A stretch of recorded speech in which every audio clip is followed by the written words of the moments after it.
यूं तो दुनिया में कई तरह के मिरेकल्स हैं और हम सभी उन मिरेकल्स के बारे में पढ़कर, सुनकर उनके बारे में और जानने की इच्छा रखते हैं। पर एक सबसे बड़ा मिरेकल शायद हमारा खुद का ब्रेन है। इसी ब्रेन के जरिए हम तमाम चीजों पर रिसर्च करते हैं, पर कई बार हम अपने ही ब्रेन की कद्र नहीं करते। हम ये जानते ही नहीं कि ये कितना कॉम्प्लेक्स है और हर काम करने में हमारे ब्रेन के कितने अलग अलग हिस्से शामिल होते हैं।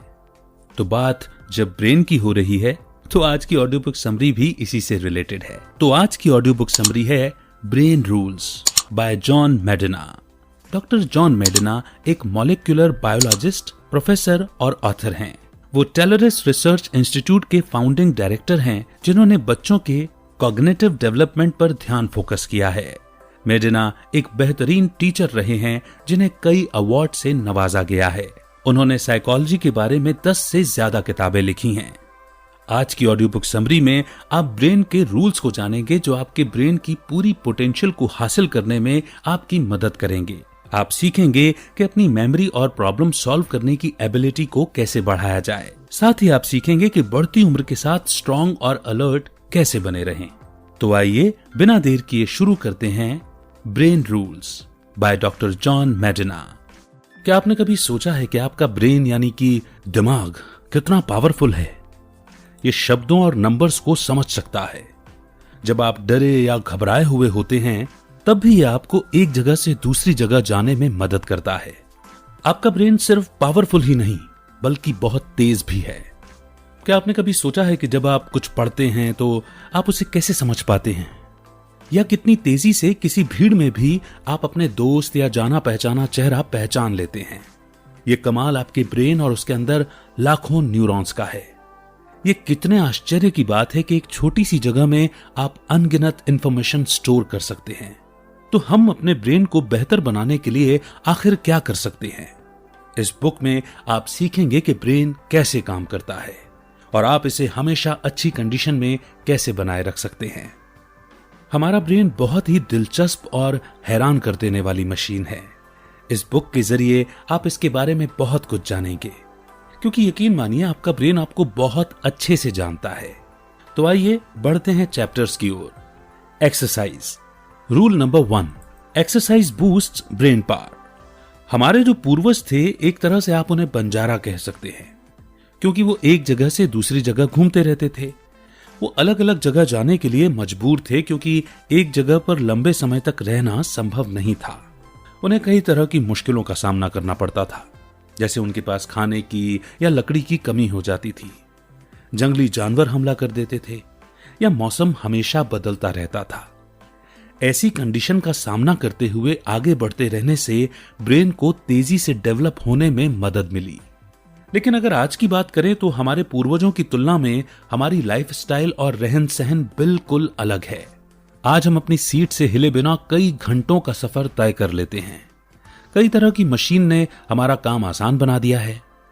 हाँ, हमारा बुढ़ापा कैसा होगा, हमारी लाइफस्टाइल का इस पर गहरा असर होता है। अगर आप एक सुस्त जीवन जीते हैं, यानी इनएक्टिव हैं, और आपने अपनी जिंदगी का ज्यादातर समय सोफे पर लेटे हुए बिताया है, तो इसमें कोई शक नहीं कि आप बढ़ती उम्र के साथ ढलने लगेंगे। लेकिन अगर आपने एक एक्टिव लाइफस्टाइल अपनाई है, तो आप 75 के होने के बाद भी चुस्त और फुर्तीले बने रहेंगे। एक्सरसाइज करने के बहुत फायदे होते हैं। ये हार्ट अटैक और स्ट्रोक जैसी बीमारियों के रिस्क को कम कर देता है। यह आपको फिजिकली और मेंटली परफेक्ट शेप में बनाए रखता है। कई स्टडीज ने यह साबित किया है कि जो लोग एक्टिव लाइफस्टाइल अपनाते हैं, वो मेमोरी, लॉजिक, प्रॉब्लम सॉल्व करने की एबिलिटी और बातों को समझने की पावर में सुस्त लोगों की तुलना में काफी आगे होते हैं। अगर आप भी आलसी और सुस्त हैं तो उदास ना हो, क्योंकि रिसर्च करने वालों ने गौर किया तो पाया कि एक्सरसाइज प्रोग्राम को फॉलो करने के बाद इनएक्टिव लोगों की मेंटल एबिलिटी में काफी इंप्रूवमेंट होने लगा था। 4 महीनों में उन्होंने बहुत प्रोग्रेस दिखाई थी। एक्सरसाइज बुढ़ापे में होने वाली बीमारियों के रिस्क को भी कम करता है। यह आपके मूड को अच्छा बनाए रखता है, क्योंकि फिजिकल एक्सरसाइज आपके नर्वस सिस्टम में सेरोटोनिन, डोपामिन और नोरेपिनेफ्रिन को रिलीज करता है। जैक ललेन इस बात का परफेक्ट एग्जाम्पल हैं कि एक्सरसाइज ब्रेन की पावर को कैसे बूस्ट करता है। 70 साल की उम्र में उन्होंने कैलिफोर्निया के लॉन्ग बीच हार्बर से क्वींसवे ब्रिज तक 70 बोट जिसमें एक एक आदमी सवार था उसे खींचकर सबको चकित कर दिया था। जैक के पीछे 70 बोट बंधी थी और उन्होंने 1.5 मील की दूरी तय की। स्ट्रॉन्ग बॉडी के अलावा उस उम्र में भी जैक मेंटली फिट थे। उनका माइंड और बॉडी एक 20 साल के नौजवान जैसा था। अब आइए जिम और फ्रैंक को एग्जाम्पल के रूप में लेते हैं, जिन्होंने एक्टिव और इनएक्टिव लाइफस्टाइल को अपनाया था। जिम वृद्धाश्रम में रहते थे। वो ज्यादा चलते फिरते नहीं थे, बस टीवी के सामने बैठे रहते थे। वो काफी दुखी थे और अक्सर बिना किसी कारण से रोने लगते। दूसरी ओर फ्रैंक फिजिकली और मेंटली एक्टिव थे। वो हमेशा किसी न किसी काम में बिजी रहते। असल में फ्रैंक एक आर्किटेक्ट थे, जिन्होंने 90 साल की उम्र में एक म्यूजियम बनाने का काम पूरा किया था। फिजिकली हेल्दी होने के साथ साथ वो अपनी जिंदगी से खुश भी थे। आपको क्या लगता है, इस फर्क का कारण क्या था? जब आप खुद को एक्टिव बनाए रखते हैं तो आप पॉजिटिव विचारों और एनर्जी से भरे होते हैं, लेकिन जहां आपने खाली बैठना शुरू किया तो आपके माइंड में शैतानी ख्यालात घर करने लगते हैं और आपको नेगेटिव विचारों से भर देते हैं, जो आपके दुख और तकलीफ का कारण बनता है, जैसा कि जिम के साथ हुआ था। कई लोग हैं जो जिम की तरह सुस्त और इनएक्टिव हैं, लेकिन उनके लिए अब भी उम्मीद बची है। हर रोज सिर्फ 20 मिनट की एक्सरसाइज भी आपके हेल्थ और मूड में पॉजिटिव बदलाव लाने की ताकत रखता है।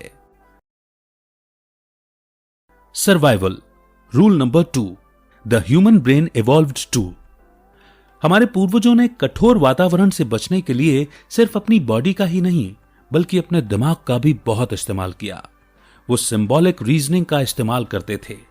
सिंबॉलिक रीजनिंग वो कला है जो हमें जानवरों से अलग बनाती है। ये उन चीजों को देखने की एबिलिटी है जो सच में मौजूद नहीं है। इमेजिन कीजिए कि आप अपने हाथ पर एक सीधी और लंबी लाइन ड्रॉ करते हैं, क्योंकि हमारे पास सिंबॉलिक रीजनिंग है। इसीलिए हम समझ जाते हैं कि इसका मतलब या तो अल्फाबेट आई है या नंबर 1। सिंबॉलिक रीजनिंग ने हमारे पूर्वजों को एक दूसरे के साथ बातचीत करने में और अगर आगे कोई खतरा है तो हमें सावधान करने में मदद की है। ये तो शुक्र है कि समय के साथ इंसान में कई बदलाव और डेवलपमेंट हुए और कुछ ऐसे सिंबल बन गए जिन्हें दुनिया के किसी भी कोने में कोई भी समझ सकता है। जैसे रेड सिग्नल का मतलब है स्टॉप, थम्स अप का मतलब है ओके वगैरह। हम कई फील्ड में जैसे लैंग्वेज, आर्ट, पोएट्री में भी सिंबॉलिक रीजनिंग को यूज करते हैं। हमने अपने कल्चर को इस यूनिक एबिलिटी में ढाला है।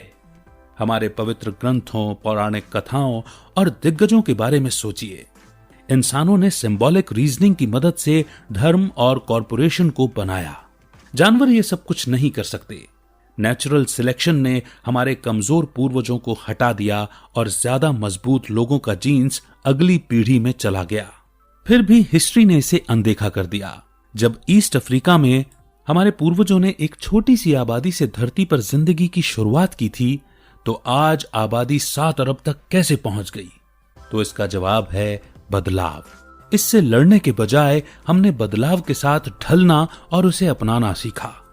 स्मिथसोनियन म्यूजियम में ह्यूमन ओरिजिन्स के डायरेक्टर रिचर्ड पॉट्स इस थ्योरी को वेरिएबिलिटी सिलेक्शन थ्योरी कहते हैं।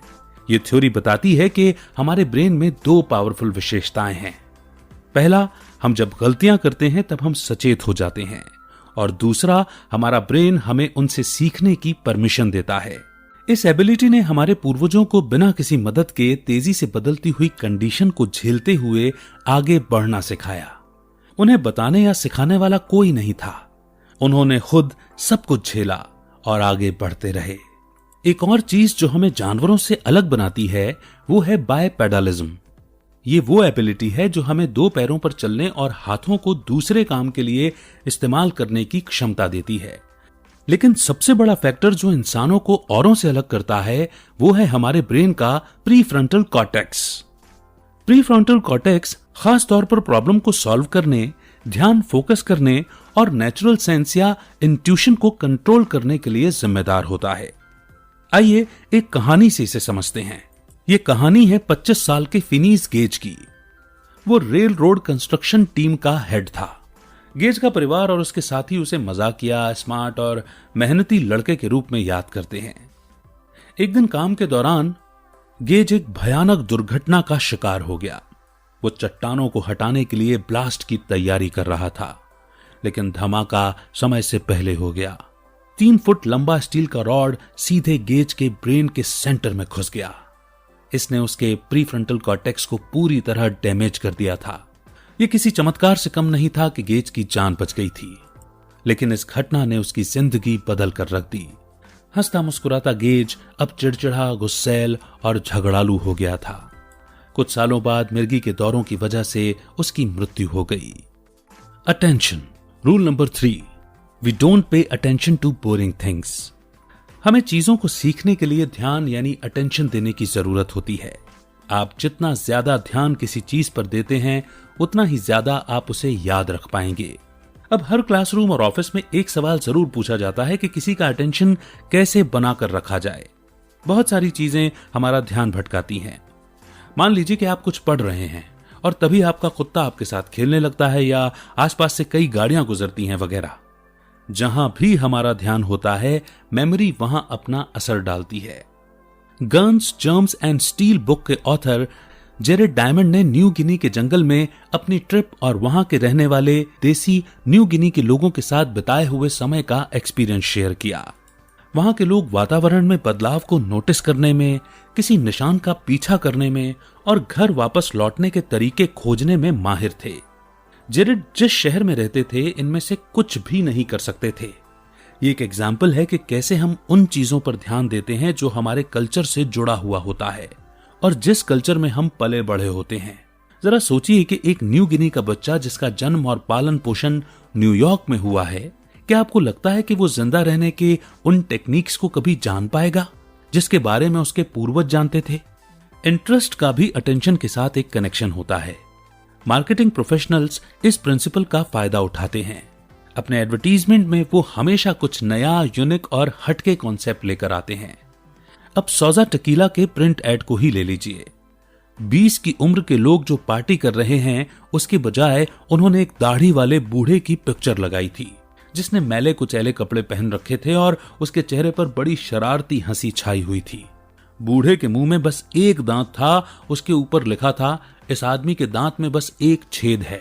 नीचे लिखा था, लाइफ हार्ड है लेकिन आपका टकीला नहीं होना चाहिए। इस एड ने लोगों का ध्यान अपनी ओर अट्रैक्ट किया क्योंकि इसकी पिक्चर इतनी यूनिक और हटकर थी और इसमें लिखे लाइन में ह्यूमर था। जानकारी या अवेयरनेस भी अटेंशन पर असर डालती है। आइए एक एग्जाम्पल से समझते हैं। जाने माने न्यूरोलॉजिस्ट और ऑथर डॉक्टर ओलिवर सैक्स की book the man who mistook his wife for a hat में डॉक्टर ओलिवर के पास एक पेशेंट आई जिन्हें खतरनाक स्ट्रोक हुआ था। उनके ब्रेन का पिछला हिस्सा बुरी तरह डैमेज हो गया था। इसका असर यह हुआ कि वो अपनी बॉडी के लेफ्ट हिस्से में न कुछ महसूस कर सकती थी और न लेफ्ट आंख से कुछ देख सकती थी। उनके लेफ्ट साइड में क्या हो रहा है उन्हें कुछ पता नहीं चलता था, इसीलिए वो उस पर ध्यान नहीं दे पाती थी। इस हादसे के बाद जब भी वो मेकअप यूज करती तो सिर्फ चेहरे के राइट साइड में करती। जब वो खाती तो अपनी प्लेट का राइट साइड का हिस्सा ही खाती। वो अक्सर नर्स से शिकायत भी करती कि उन्हें खाने में कभी कुछ मीठा क्यों नहीं दिया जाता। नर्स उन्हें कहती कि अगर वो अपने लेफ्ट साइड में देखेंगी तो उन्हें मिठाई जरूर दिखाई देगी। मिठाई तो हमेशा वहां रखी होती थी, बस उन्हें इस बारे में पता नहीं चलता था। Short term memory. Rule number 4, repeat to remember. आपकी मेमोरी आपको जिंदा रहने में मदद करती है। अगर आपका ब्रेन इस बात को याद नहीं रखेगा कि आपको खाने की किस चीज से एलर्जी है, तो आप वही चीज बार बार खाकर बीमार हो जाएंगे। एक्सपीरियंस आपके ब्रेन को शेप देते हैं और आपको लंबे समय तक जीने में मदद करते हैं। लेकिन असल में हमारी मेमोरी काम कैसे करती है? जर्मन रिसर्चर हरमन एबिंगहॉस ने खुद पर एक्सपेरिमेंट कर इस सवाल का जवाब देने की कोशिश की। उन्होंने 2303 अल्फाबेट वाले बेतुके शब्द बनाए, जैसे ZUG, REN, TAZ, और उन्हें याद रखने में अपनी पूरी जिंदगी लगा दी। इस एक्सपेरिमेंट के माध्यम से एबिंगहॉस को एहसास हुआ कि मेमोरी की अलग अलग लाइफ स्पैन होती है। कुछ यादें बस कुछ पलों के लिए याद रहती हैं, जबकि कुछ जिंदगी भर के लिए याद रह जाती हैं। एबिंगहॉस ने बताया कि एक मेमोरी को लंबे समय तक याद रखने के लिए उन्हें बीच बीच में शब्दों को दोहराना पड़ता था। जितनी बार आप रिपीट करेंगे वो मेमोरी उतने लंबे समय तक बनी रहेगी। एबिंगहॉस के काम के कारण इस सब्जेक्ट पर और भी स्टडी की गई। आप इस प्रिंसिपल को पढ़ाई करने में अप्लाई कर सकते हैं। अगर आपको बहुत कुछ याद करने की जरूरत है तो आप बिल्कुल ऐसा कर सकते हैं, अगर आप उसे रोज रिपीट करते हैं तो। लेकिन अगर आप एग्जाम के ठीक पहले कम समय में बहुत सारी इंफॉर्मेशन याद रखने की कोशिश करेंगे तो आप इसमें फेल हो जाएंगे। एबिंगहॉस कहते हैं कि थोड़ी इंफॉर्मेशन को गैप देकर याद करना सब कुछ एक साथ याद करने से बेहतर होता है। यानी एक ही बार में सब कुछ याद करने की कोशिश करने से ज्यादा असरदार ब्रेक लेकर छोटे छोटे पोर्शन को याद करना होता है। आपका सोशल सिक्योरिटी नंबर क्या है? क्या आप बाइक चलाना जानते हैं? जब आप अपने सोशल सिक्योरिटी नंबर को याद करने की कोशिश करते हैं तो आपने पिछली बार जब अपने कार्ड को देखा था या आखिरी बार जब अपना नंबर लिखा था तो आप उस इमेज को देखने की कोशिश करते हैं। लेकिन जब आप कई सालों बाद दोबारा अपनी बाइक चलाते हैं तब आप ऐसा नहीं करते।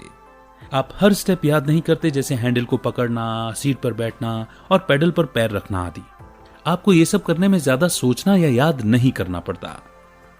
हम अवेयरनेस के होने या ना होने के बेसिस पर दो तरह की मेमोरी के बारे में बात कर रहे हैं। डिक्लरेटिव मेमोरी वो होती है जिनके बारे में आप बता सकते हैं, जैसे मैंने ब्लैक शर्ट पहनी है या हम प्लेनेट अर्थ पर रहते हैं। इस तरह की मेमोरी को अवेयरनेस की जरूरत होती है। दूसरी ओर नॉन डिक्लरेटिव मेमोरी है जो आप अपने आप यानी ऑटोमेटिकली करते हैं, जैसे जूते की रस्सी बांधना, अपने दांत ब्रश करना या बाइक चलाना। ऐसा इसीलिए है क्योंकि मोटर स्किल्स हमारे कॉन्शियस अवेयरनेस का हिस्सा नहीं होता है। हर सुबह आप बिना किसी एक्स्ट्रा एफर्ट के अपनी रूटीन का सारा काम करते हैं। आपको दांत ब्रश करने के लिए या जूते बांधने के लिए कुछ याद नहीं करना पड़ता।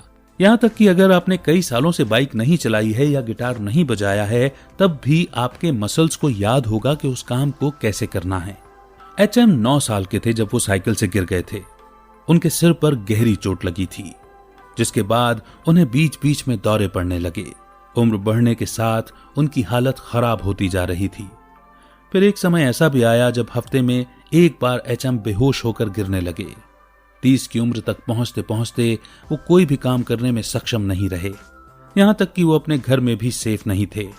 उनकी इस हालत को देखकर उनका परिवार उन्हें एक नामी ग्रामी न्यूरोसर्जन विलियम स्कोविल के पास ले गए। स्कोविल ने बताया कि एचएम के ब्रेन में टेम्पोरल लोब प्रॉब्लम थी। ये हमारे दोनों कान के ऊपर ब्रेन का हिस्सा होता है। स्कोविल ने उसके ब्रेन के लेफ्ट और राइट टेम्पोरल लोब को निकाला। इससे एचएम के दौरे तो कम हो गए, लेकिन उसने शॉर्ट टर्म मेमोरी को लॉन्ग टर्म मेमोरी में बदलने की एबिलिटी खो दी थी। सर्जरी के बाद एचएम लंबे समय तक कुछ भी याद नहीं रख पाते थे। समय गुजरने के साथ एक वक्त ऐसा भी आया जब एचएम आईने में खुद को पहचान भी नहीं पाए। उनका चेहरा बूढ़ा हो गया था। ये सर्जरी के पहले जैसा बिल्कुल नहीं था। एचएम को पता नहीं था कि उनकी उम्र कितनी थी। वो कोई भी नया नाम, चेहरा, गाना या शब्द याद नहीं रख पाते थे। उनकी मेमोरी इतनी कम हो गई थी कि किसी से मिलने के बाद अगर वो मुड़ जाते थे तब भी वो शख्स को भूल जाते। एचएम सालों तक रिसर्च का सब्जेक्ट बने रहे। वो सभी साइंटिस्ट के साथ हंसमुख और मिलनसार तरीके से पेश आते। वो कभी किसी टेस्ट के कारण थके नहीं, क्योंकि उनके लिए हर एक्सपीरियंस नया था। 82 की उम्र में सांस की प्रॉब्लम की वजह से एचएम की मृत्यु हुई। Long term memory rule number 5, remember to repeat. जैसा कि नाम से पता चलता है, शॉर्ट टर्म की मेमोरी इतनी भी शॉर्ट टर्म के लिए नहीं होती। साइंटिस्ट एलन बैडले के अनुसार इसमें 3 फैक्टर का एक कॉम्प्लेक्स प्रोसेस है। पहला है ऑडिटरी, दूसरा है विजुअल और तीसरा है एग्जीक्यूटिव। शॉर्ट टर्म मेमोरी के लिए ज्यादा सटीक शब्द वर्किंग मेमोरी है। ऑडिटरी फैक्टर हमारे द्वारा सुने गए शब्दों के लिए दिया गया है। विजुअल फैक्टर उस इमेज के लिए जिम्मेदार है जो हम देखते हैं और हमारे ब्रेन में उसकी पिक्चर बनाते हैं। Central executive short term memory में सभी चीजों का ट्रैक बनाए रखता है। आइए एक कहानी से इसे समझते हैं। मिगेल नसडोर्फ जाने माने चेस प्लेयर थे। जब वो एक कंपटीशन के लिए अर्जेंटीना में थे तो जर्मनी ने पोलैंड पर हमला किया था। मिगेल के परिवार को बंदी बनाकर कंसंट्रेशन कैंप में ले जाया गया। इस उम्मीद के साथ कि वो दोबारा अपने परिवार से मिल पाएंगे, मिगेल ने 11 घंटे में चेस के 45 यानी कि 45 गेम खेले। उन्होंने इसे एक पब्लिसिटी स्टंट के रूप में इस्तेमाल किया था ताकि उनके परिवार का कोई मेंबर उनके बारे में सुनकर उनका पता लगा सके। 11 घंटों तक बिना रुके चेस खेलना अपने आप में हैरान करने वाला था। लेकिन इसमें एक और दिलचस्प बात थी। जो ये थी कि मिगेल आंखों पर पट्टी बांधकर ये सभी गेम खेल रहे थे। इस बात पर ध्यान दें कि गेम की शुरुआत में चेस के बोर्ड पर हर पीस के लिए एक जगह फिक्स होती है। मिगेल ने सबसे पहले ऑडियो फैक्टर का इस्तेमाल करते हुए गेम खेला। जब सामने वाला प्लेयर अपनी चाल चल देता तो मिगेल उससे पूछते कि उसने कौन सा पीस बढ़ाया है और उसके हिसाब से अपनी चाल चलते। उसके बाद उन्होंने विजुअल फैक्टर का इस्तेमाल कर अपने ब्रेन में इमेज बनाई कि चेस बोर्ड पर हर पीस कैसे चलता है। इसीलिए वो आंखें बंद रखते हुए भी गेम आसानी से जीत सकते थे। अंत में मिगेल ने सेंट्रल एग्जीक्यूटिव फैक्टर का इस्तेमाल एक गेम को दूसरे गेम से अलग करने के लिए किया।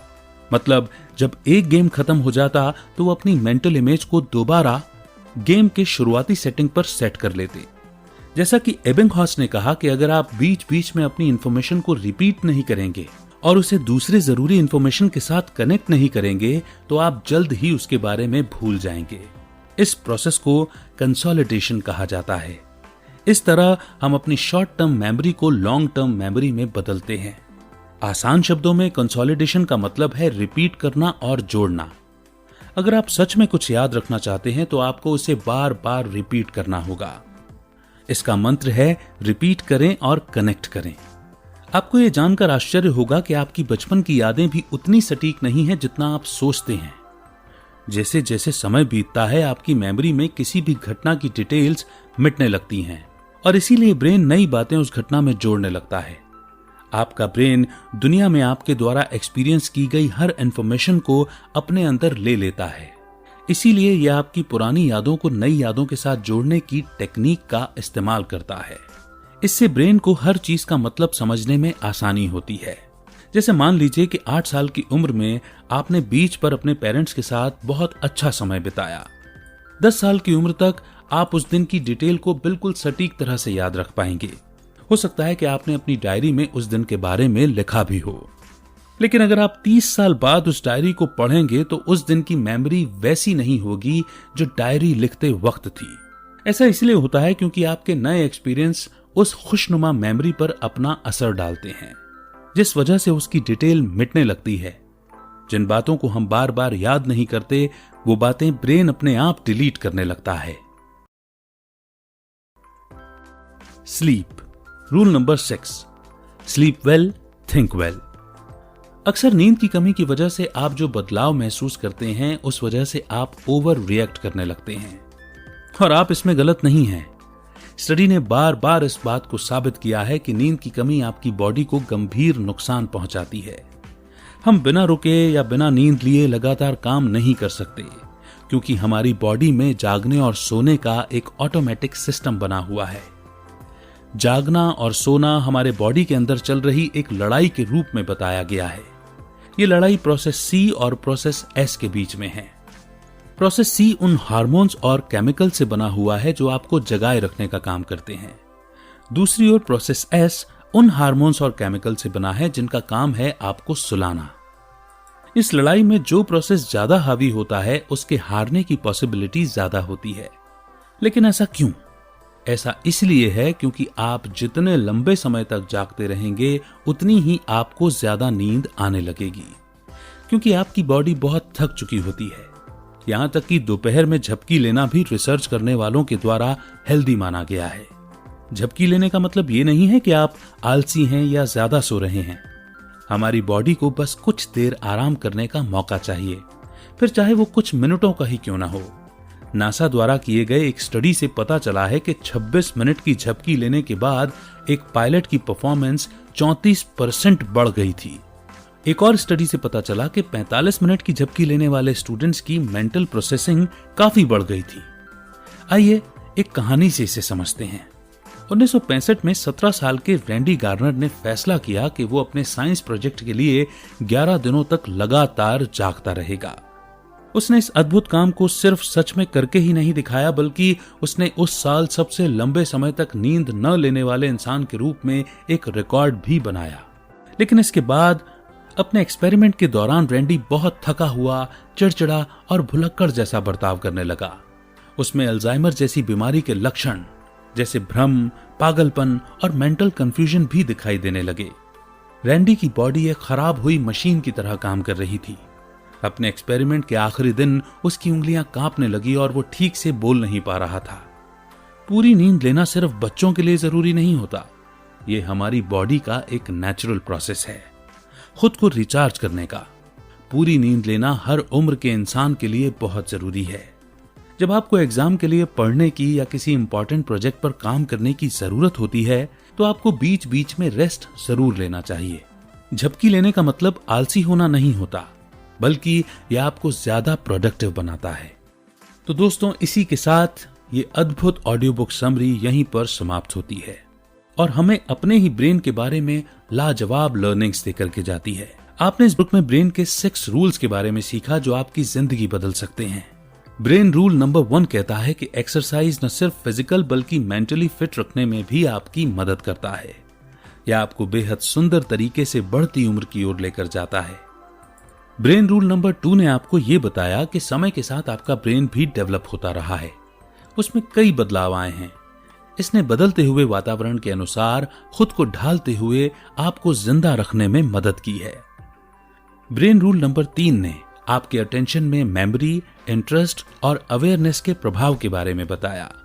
हम इस बात पर ज्यादा ध्यान देते हैं कि हमारे कल्चर के लिए क्या इंपॉर्टेंट है, जो चीज एक्स्ट्रा ऑर्डिनरी है और हमारी समझ द्वारा समझा जाता है। ब्रेन रूल नंबर 4 ने आपको यह समझाया कि एक साथ बहुत सारी इंफॉर्मेशन को याद करने के बजाय थोड़ा थोड़ा याद करना ज्यादा असरदार होता है। आपको बीच में ब्रेक लेने की और उस इंफॉर्मेशन को रिपीट करने की जरूरत है ताकि आप उसे याद रख सकें। ब्रेन रूल नंबर 5 ने आपको कंसोलिडेशन के बारे में सिखाया। रिपीट करना और कनेक्ट करना शॉर्ट टर्म मेमोरी को लॉन्ग टर्म मेमोरी में बदल देता है। ब्रेन रूल नंबर 6 ने आपको याद दिलाया कि नींद लेना कितना जरूरी होता है। यह आपको पहले से ज्यादा स्मार्ट और हेल्दी बनने में मदद करता है। हमारा ब्रेन एक मसल की तरह है, इसे एक्सरसाइज की जरूरत तो है, लेकिन साथ में रेस्ट की भी जरूरत है। तो उम्मीद करते हैं ये रूल्स आपके माइंड की कैपेसिटी को बढ़ाने में आपकी मदद करेंगे। हमारा ब्रेन इंफॉर्मेशन को प्रोसेस करने वाला एक बेहतरीन सिस्टम है और देखा जाए तो ये अब तक का सबसे बेमिसाल और कॉम्प्लेक्स मशीन है जो कमाल भी करता है और कभी कभी हमें हैरान भी कर देता है। तो इसका अच्छे से ध्यान रखें और इसके अनलिमिटेड पोटेंशियल को अनलॉक करने की कोशिश करें, क्योंकि हमें यकीन है कि इसकी पावर आपको चकित कर देगी। तो इस बार उम्मीद ही नहीं, विश्वास भी है कि ये ऑडियो बुक समरी आपको जरूर और बेहद पसंद आई होगी। कमेंट सेक्शन में आपके फीडबैक देकर के आपकी राय जाहिर करें। साथ ही हमें बताएं कि आप किस सब्जेक्ट पर या किस बुक की ऑडियो बुक समरी सुनना चाहते हैं। इन सारी लर्निंग्स को इम्प्लीमेंट करने की कोशिश करें ताकि आपका ब्रेन आपको पावरफुल और चुस्त दुरुस्त बनाए रखे। जल्द ही एक नई ऑडियो बुक समरी के साथ फिर होगी मुलाकात। तब तक के लिए दीजिए इजाजत, रखिए अपना बेहतर ख्याल। नमस्कार, जय हिंद, जय भारत। तो फाइनली अगर आप इस समरी के